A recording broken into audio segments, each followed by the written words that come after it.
The other half of the double main event here at WrestleMania pits the immortal Hulk Hogan against this man, my guest, Sid Justice. Now, this matchup this afternoon, I expect is going to be a barn burner. No! Shut up, you fat, bald-headed little oaf! Now you, Hogan, a barn burner it won't be. It is going to be your last match, and I will see to that. I have already made that promise to you, Hogan. As I leave this dressing room, and I stand in the ring, and you walk down that aisle, you remember one thing. That I am the master, and you are but the learner, Hogan. You are but the learner. Wait a minute, Sid Justice. At the risk of sounding negative, you indicate that this is going to be Hulk Hogan's last match. No, I promise it's going to be his last match. We have never heard that from Hulk Hogan himself. As a matter of fact, recently my colleague Vince McMahon talked to the Hulkster, and here was his answer. Take a look. See there, Sid Justice? Hulk Hogan didn't indicate this would be his last... Shut up! I don't care!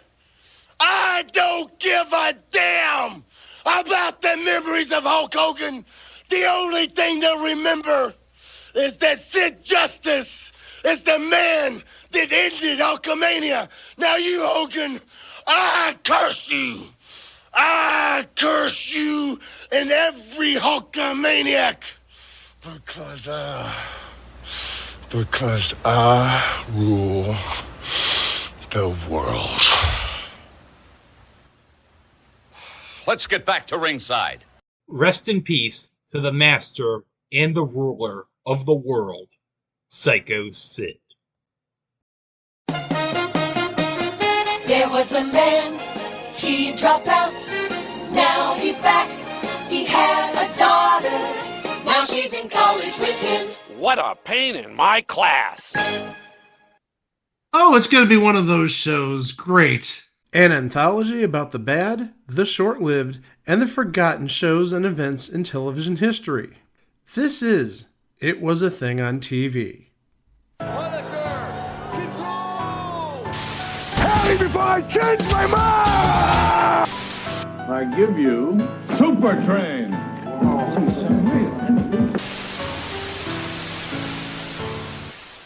Episode 492, submission number 239, Roomies.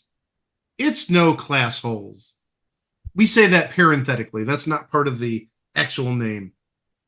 Roomies aired on NBC from March 19th to May 15th of 1987 for an amazing 8-episode run. That is half a crock block. Maybe now 8 episodes should be called a Roomies instead of a half a crock block. But okay, let's hear that theme song and then find out who plays the role of the James Woods character in this show. I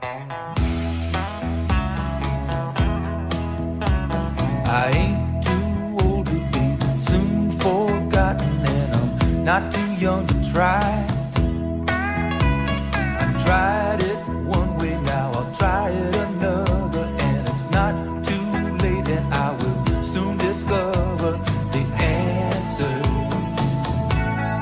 Looking for some answers. Oh, some answers. Looking for some answers. You're not too young to have your heart be broken by the look in a lady's eye. You might be younger, but you'll soon be older, and everybody sometimes needs a shoulder for some answers. Looking for some answers.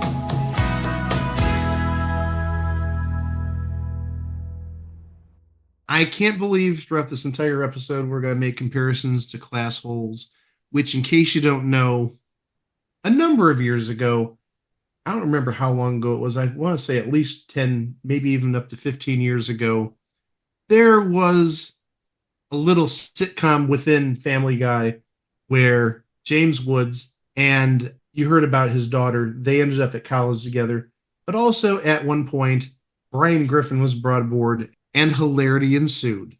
Well, hilarity ensued, I think, just for like the first episode Brian was on because it got canceled for whatever reason. I think the execs just pulled the plug because Brian Griffin brings down everything, I believe. So we have a very similar plot to Classholes in this actual show that aired in 1987. So this show was about Nick Chase, a 42-year-old former drill instructor who was retired from the Marine Corps. He gets assigned to a room with a 14-year-old boy genius named Matthew Wiggins. And boy, does hilarity ensue. And you know how hilarity ensues, Mike? They introduced the premise in the first 10 seconds of the show. You're already into it in 10 seconds. Here's the drill instructor. Here's the boy genius. They're roommates. Here we go. And you'll hear more about what Greg's talking about in a little bit. We'll splice it in when we cover that first episode. So playing the Roomies. Man, these are two definitely different people, to say the least. Playing Nick Chase, that ex-Marine, is Burt Young. You will know him best as Paulie in the classic 1976 movie Rocky, but he's done so much more than that. Unfortunately, he died a little bit less than a year ago, October 8th of 2023, and I'm sure he was eulogized for his excellent, amazing work in Roomies, all 8 episodes from 1987. Just a masterclass in acting this is. Playing the 14-year-old genius, and we were talking about this before the show. This is before this person really hit it big. And I wonder if this was like his launch pad to stardom. Talking about just like every girl's dream date back in the late 80s, every teenage girl's dream. The one and only Corey Haim. I should note this was 1 year after Lucas, which launched his career. So he was coming off of that really hot. But it was just before Lost Boys. And it was also a year before License to Drive, which really, I think that's the first place I really remember him. I wasn't a Lost Boys fan. That just didn't do anything for me. But License to Drive with the 2 Coreys. I remember the 2 Coreys being the big thing. And in case you don't know, he did unfortunately pass away at age 38 back in 2010. But, oh yeah, he was big in the late 80s. And even into the early 90s. The 2 Coreys. Oh my gosh. Every girl, like I said, just like, I don't want to say fantasized about him, but was just like smitten with the 2 Coreys. And of course, when we talk about Corey Feldman, we talked about him previously on Madam's Place. But he's done more than that. Playing Mrs. Adler in this series is Jane Daly. Jane Daly's done a little bit of everything in her career. She was on 5 episodes of The Rookie as Patrice Evers, but also she was on STTNG, Star Trek The Next Generation, for 1 episode in 1990. Played Varia, or Varia, in the season 3 episode The Most Toys. So I'm guessing this is when the STTNG crew got involved with the Nickelodeon toy run at Toys R Us back in the day. You know what I would have loved to have seen from Star Trek TNG too, the Nickelodeon toy run. Diana Muldaur. Oh, God. Greg, there's no Toys R Us stores that had 2 floors. Yeah, maybe in New York City. Oh, no. New York City. New York City. But as I was saying, yeah, I know there's Target stores that have 2 floors, and I don't even know if there's an elevator outside of like a freight elevator. But yeah, Diana Muldaur's not falling down an elevator at Toys R Us, Greg. I'm sorry. What if she fell down the stairway? Stairways are not as fun as elevator shafts because stairways don't allow us to play this audio clip. I really don't want to talk about it.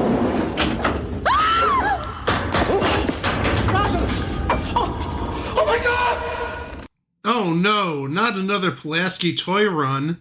We have a character named Carl. We'll get more into these characters if they happen to pop up in the episode descriptions, but playing Carl in this series is Sean Sullivan. He was in Back to the Future Part 3 and Wayne's World, the movie. He was in Buford Tannen's gang in Back to the Future Part 3. He played Phil in Wayne's World. And he played Andy Warhol in 54. And even nowadays, you can see him in The Umbrella Academy, a show that we mentioned in the last couple of weeks. He's been in 6 episodes. Now, I'm guessing some of these other characters are classmates. And actually, taking a look, I see 3 of them are in some sort of musical group. I'm guessing like an a cappella barbershop quartet. Maybe not quartet because there's 3 of them. We'll get to those folks in a second. But first, we have a character named Sheldon, played by Joshua Nelson.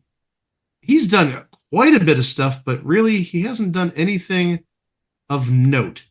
And actually, over the last number of years, he's gotten into writing, but specifically writing short films. No, Greg, not films about Joe Gibb and not films about Billy Barty. Just want to burst that bubble. Oh, darn. I know. Playing Christopher in this series is Scott Adkins, and he's another person who has gone behind the scenes. He's been a producer on multiple movies, maybe the best of which is Beverly Hills Ninja. Oh. Wasn't that Chris Farley's last film? I know it was one of his last, but I don't know if it was his last film necessarily. His last film was Almost Heroes with Matthew Perry.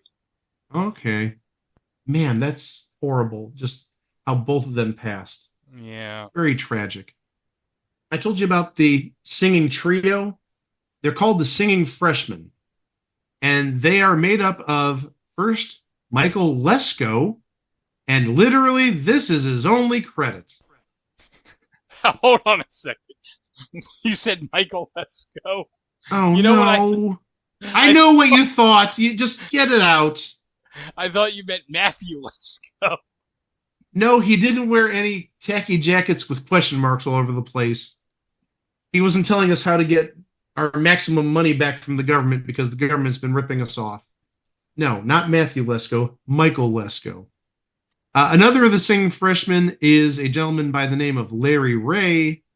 And again, this is his only acting credit. He has one associate producer credit for a film I've never heard of, a short film titled Simply Fine Necessities.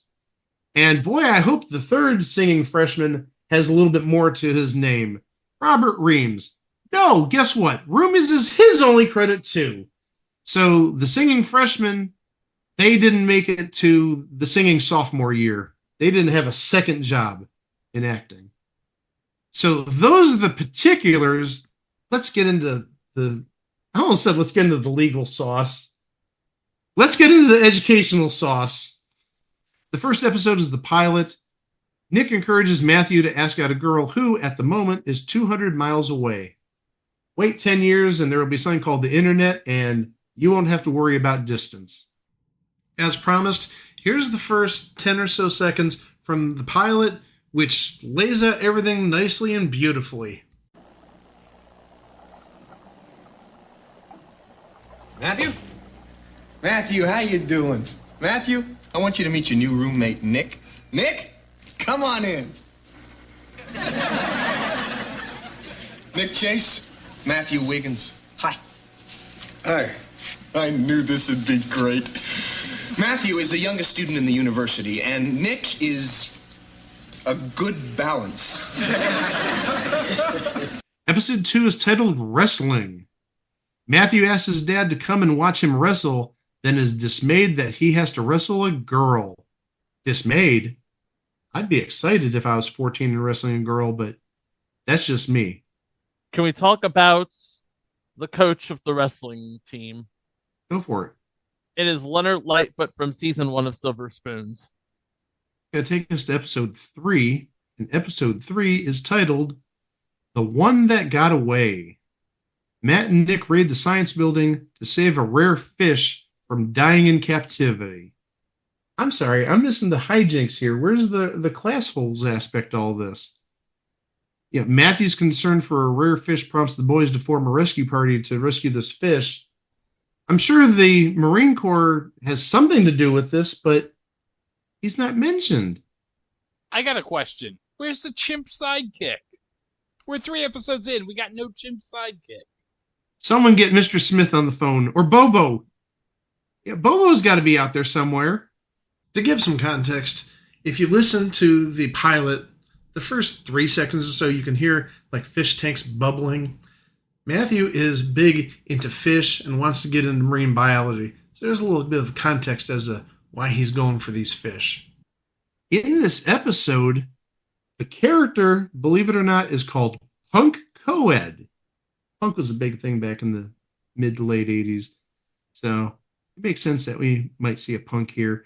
And this Punk Coed was played by Janelle Maloney, and you'd know her as Donna Moss on 150 episodes of The West Wing. Plus, we talked about her previously because she was on an episode of The Adventures of Briscoe County Jr. I've been binging a lot of the last season of The West Wing on Max. So you've probably seen her at some point. I mean, 150 episodes, I'm sure she's appeared on at least one episode in that final season. I'm guessing quite a few more than one. Oh, yeah, she's on Jimmy Smith's campaign at the end of the West Wing with Bradley Whitford. Oh, by the way, Chico, speaking of Bradley Whitford, did you see the thing I shared with you after Obama's speech on Tuesday? Yes, I did, actually. And he said, I would have voted Obama a third time if I could, because that's the line he said in Get Out. Episode 4 is titled To Tell the Truth. No, that was going to be on in 3 years, or it was on 6 years prior. So it's not going to be about Robin Ward, and it's not going to be about Lynn Swan, I don't think. I would have loved to have seen the decapitated head of Kitty Carlisle in the future telling Corey, hi, everybody, let's start the game. Now, that was Match Game 2034. I know what you're saying. Nick tries some self-analysis after he follows a date with his psychology professor with a visit to another woman. And I wonder if this may be the other woman. Not 100% sure. She was on 2 episodes, but possibly playing this other woman, a character by the name of Sharon, is Nancy Lane. And we have definitely talked about her in the past because she was on The Duck Factory. But also she made some appearances on Rhoda and Angie back in the late 70s and for Angie, early 80s. So we definitely talked about her in some capacity there. And she was also on at least a week of Match Game Hollywood Squares Hour. Oh, darn, we haven't done a recap of that in over a month. Do you miss it like I do? No, you don't? Cool. Let's move on to the next episode. Episode 5 is called The Ditch. Ditch, not bitch, ditch, The Ditch. I just want to clarify that because maybe people might have thought I said something very derogatory. No, it's not the bitch, it's the ditch. No, the bitch is going to be on our fictional network. Wait, don't we already have a show called Bitch? Fish, yeah. It's Fish's, whatever you want to call it, discombobulation or misspeak. Yeah, we have, instead of fish, we have bitch. And of course, if we all know Fish's wife, she was a bitch. But anyhow, moving on, episode 5, The Ditch. Maybe The Ditch should be like the alternate name to Fish and Bitch. But anyhow, during the yearly Stupid Documentary Festival the college has for the students, an old military training film is shown which triggers Nick, who has memories of all the young people lost in war during his time in the Marines. I wonder if this is like one of the first times that PTSD has really been addressed in a TV show. I mean, it wasn't really a topic talked about that much back in the 80s. So I'm guessing it might be. It might be one of those subjects that we sort of pulled the Band-Aid off of in the late 80s or early 90s. We do have a name on this episode, playing Dale. No last name given, but we don't need one. We have talked about this person in the past, Craig Bierko. I think we talked about him in the Red Dwarf USA pilot, or pilots, since we talked about 2 of them. Got a second name in this episode, playing Cindy, Cheryl Pollock she was just all over the place in the 90s. We did talk about her before. She was in What's Alan Watching? Oh, she was the love interest in What's Alan Watching? Well, I'll tell you what Alan wasn't watching. Episode 6, Bobby Midnight. Matthew becomes a campus sensation as the newest radio station DJ, Bobby Midnight. What a fucking stupid name. Bobby Midnight. Tell us how you really feel, Greg, as we go to episode 7. Obsession for Men by Calvin Klein. No, it's just called Obsession. You are an obsession. You're my obsession. Who do you want me to be to make you sleep with me? I can't follow that up, so I'm just going to leave. No. I'm going to get through this. Matthew hooks up with a girl who's as obsessed with plants as he is with fish. Fish, not bitch. Fish. And not ditch either. Fish. You know, fins, fish. But a mishap causes suspicion, threatening their romance. Isn't that cute? A 14-year-old is getting romantic. I assume that the lady he's interested in is not 14 years old, which would be kind of weird. But anyway, lady by the name of Sheila, played by Robin Lively, Blake Lively's sister, and that would mean Ryan Reynolds' sister-in-law. I don't think age is an issue here, Chico, because looking at her IMDb, Robin Lively, that is, she was born in 72, so she would have only been 15 at this point. And actually, Corey Haim himself was born in 71, so he was older. Oh! Well, now that makes sense.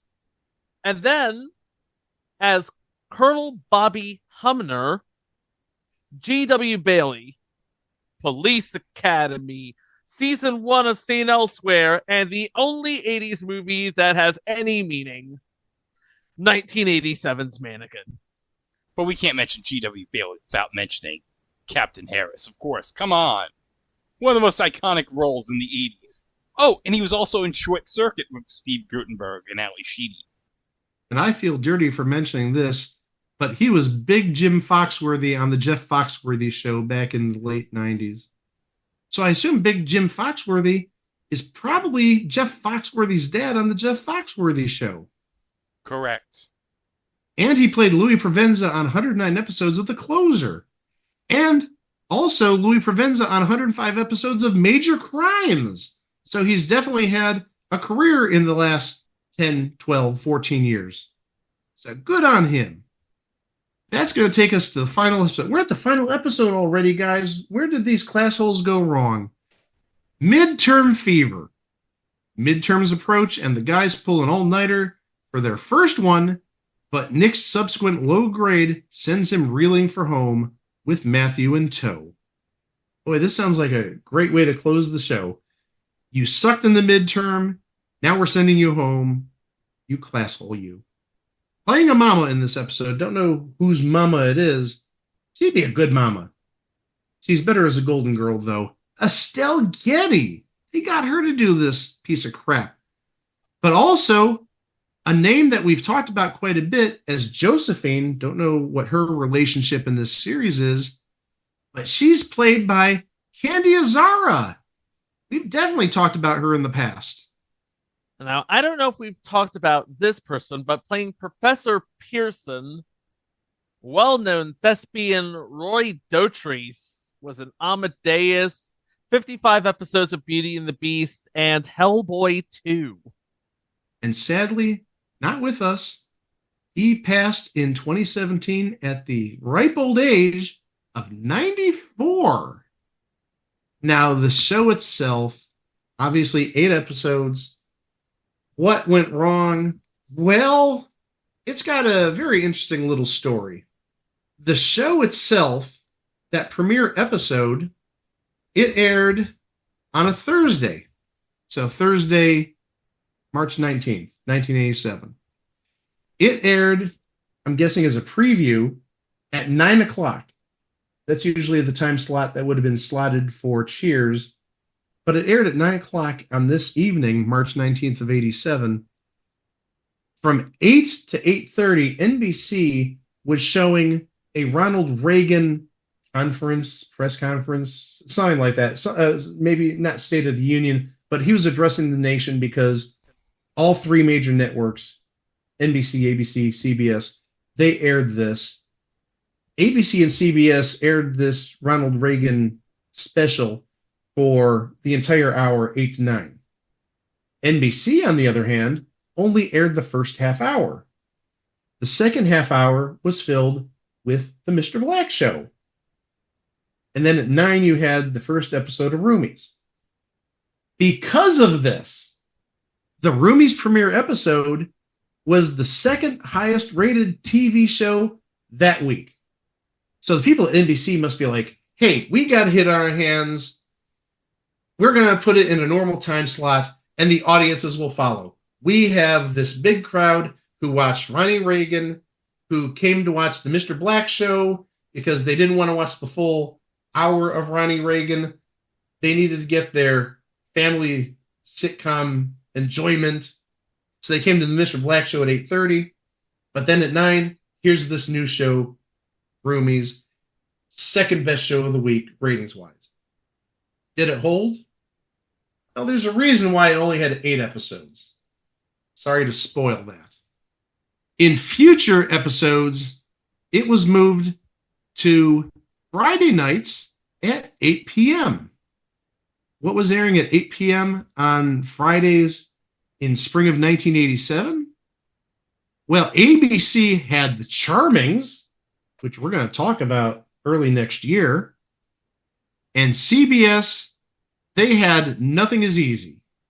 But also, I should add, the competition on that premiere episode was actually pretty good.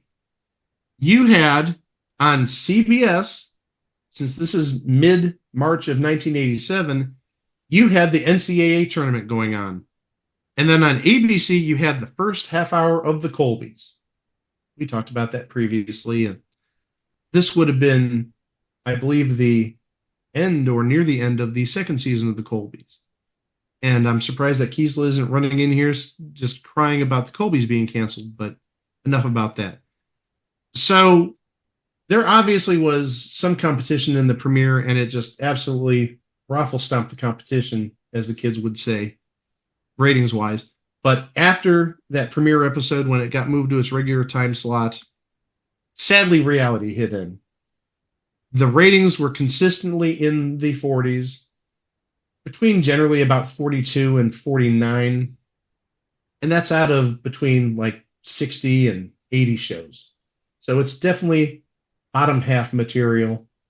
And unfortunately, powers that be at NBC said after 8 episodes, we're cool. We don't need to go back to school with you guys. And this show actually replaced Stingray on the schedule while it went on a quasi-hiatus. But then, after the cancellation, it got replaced by Stingray. But this is not the end of the story of Roomie's life.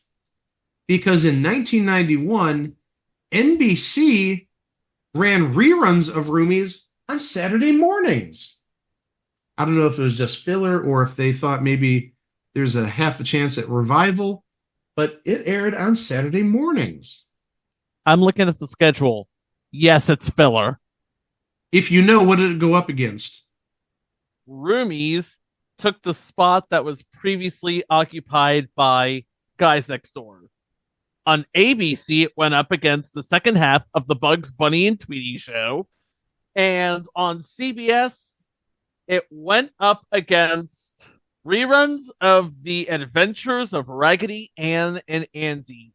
Remember that. But I think I was born like right in the middle of the Raggedy Ann and Andy craze.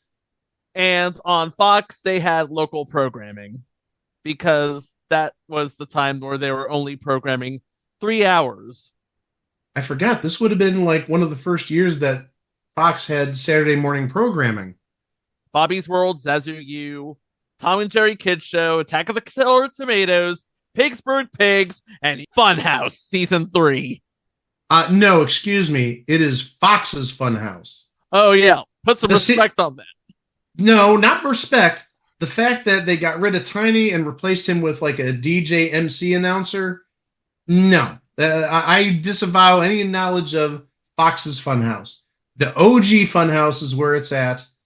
As much as I love what they did in terms of improvements to the Funhouse, no, you get rid of Tiny, you lose all credibility in my mind. You know what? In my opinion, Fox Kids didn't become Fox Kids until Super Dave Daredevil for Hire. I thought you were going to make a callback to Eek the Cat last week. It wasn't really anything until Eek the Cat went on Fox. And I know that wasn't on Saturday mornings per se, but I was hoping you were going to sneak in the Eek the Cat reference. The show's better than the video game. Fox Kids didn't become Fox Kids until Batman. Well, that's true. I will die on this hill. That's a bold statement. Valid, but still a bold statement. So, Roomies, you can't find it on any sort of streaming channel, streaming service. Wasn't rerun after the 1991 rerun on NBC. But there is good news. Somebody on YouTube put up at least 5 episodes. And at least one of the episodes was from a Saturday morning rerun. Because, as Greg astutely noted before the show, there's a promo during the end credits for Saturday morning videos. I didn't even know there were Saturday morning videos. I thought it was just Friday night videos. But the thing that caught Greg's ear, who were the hosts on Saturday morning videos that episode, that week? We'll talk about an Ultimate Who are 3 people that have never been in my kitchen. First, we have Macaulay Culkin. But the other 2, we got Mean Gene Okerlund and Bobby the Brain Heenan. Those are definitely 3 people who have never been in anybody's kitchen. So, Roomies, they tried. They did a different premise. They had an absolute star in Corey Haim. He wouldn't get bigger, I think, until later in 87, but hey, he did have a name in early 87. NBC tried to really capitalize on that. They did for the premiere. Last 7 episodes, not so much. And unfortunately, these Classholes, they're just a thing on TV. Hey, you know who else hasn't been in your kitchen, Greg? Who? Joey Gallo. He's back! Oh, good. But a doodle, Joey Gallo. He can't hit over 200, but he can sure smack a ball over the fence. It's the Joey Gallo update. Yes, it's true. Joey Gallo has returned. It's been 2 months. He was only on the 10-day IL, but he was gone over 2 months. So something must have really been wrong with him. So he's back, and, well, he's kind of up to his old antics. He's had 2 hits and 11 at-bats since returning from the IL. He had a double on Wednesday, the 21st of August, and he had a single on the 22nd of August, both versus the Colorado Rockies. So his batting average, as it stands right now, is at a mind-numbing 172. And actually, he had a hit tonight against the Braves. His average is still 172. And actually, given some of the batting averages I've seen recently, 172 is not that bad. It seems like the league as a whole is not doing so well batting, unless you happen to be like Bobby Witt or Arias or Aaron Judge or Stephen Kwan. Not a lot of 300 hitters out there. I think last I saw, only like 8 or 9 people in the entire major leagues are hitting at least 300. Seems really low compared to like 30, 40 years ago when Tony Gwynn would be batting like 375.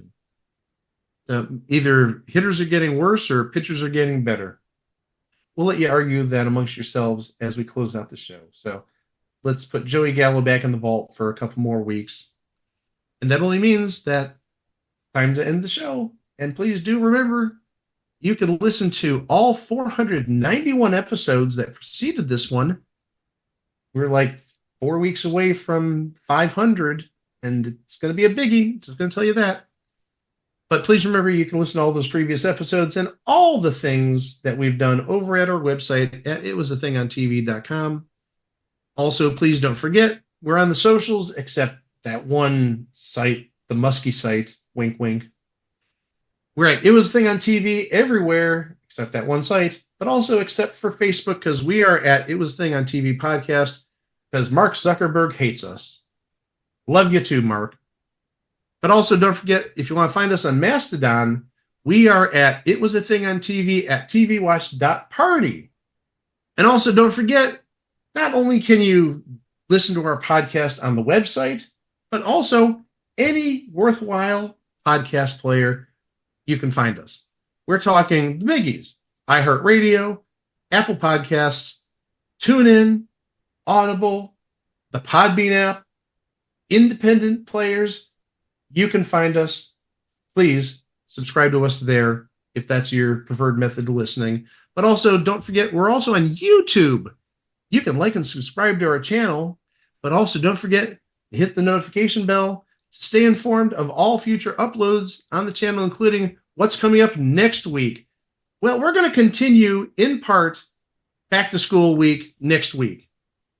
People of a certain age, me and Chico probably to an extent, and maybe Greg, but I'm sort of thinking he may be too young for this. Back in the day, PBS used to show educational shows. Generally, they're 15 minutes long, and yeah, you did have the shows that we know and love, the half-hour shows and hour shows like Zoom and Sesame Street and Electric Company and 3-2-1 Contact and Square One TV. But elsewhere in the afternoons and mornings on PBS back in the day, you had little 15-minute shows, one of which, and we're not going to cover this because this is beloved, like the Letter People. Anybody who was born before, let's say, like 1985 knows the Letter People. But there were other shows, some of which were like really good, some of which were a little on the bizarre side, some of which, well, not just some of which, but a lot of which came from Canada.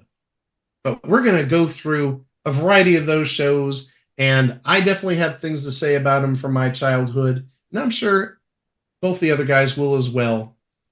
But then the second episode, we're going to go back to non-back-to-school time, if you will. We're going to go back to regular episodes, and we're going to talk about a series from a little over 30 years ago whose title star passed away within the last 2 months. I think you know who we're talking about, even just based on that little hint. But we're going to talk about that legend's last major endeavor, let's say. He did other stuff afterwards, but this was like his last regular series, minus, I think, 1 or 2 small TV shows. But we're going to talk about that next week, right here at It Was a Thing on TV. As always, thank you for listening. Stay safe. And please come back on Monday when we talk about those shows from PBS back in the 70s and 80s. Wow! Well, Dad, I owe you an apology. You said you'd win that talent show, and you did. Now everyone's doing the Charleston. Not everyone. Someone's doing the monkey. Mr. Nubbins! Well, if you can't beat him...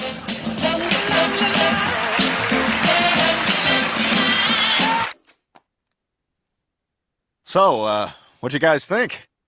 Not the worst thing in the world, right? Oh, ha ha. So really, everybody, what'd you think? You want to know what I think? Well, yeah. You son of a bitch! It's a travesty! I will tell you! All right, come on. Get him out of here. Get him out of here. Come on, Joe. No. Okay, come on. Guys, keep his anus above his head. Okay. All right. Careful, Peter. Oh, boy. Keep his anus above his head. Wait, I got a legit question. Did he eat a Taco Town before they watched this show? They might have. Which would explain why he has to keep his anus above his head.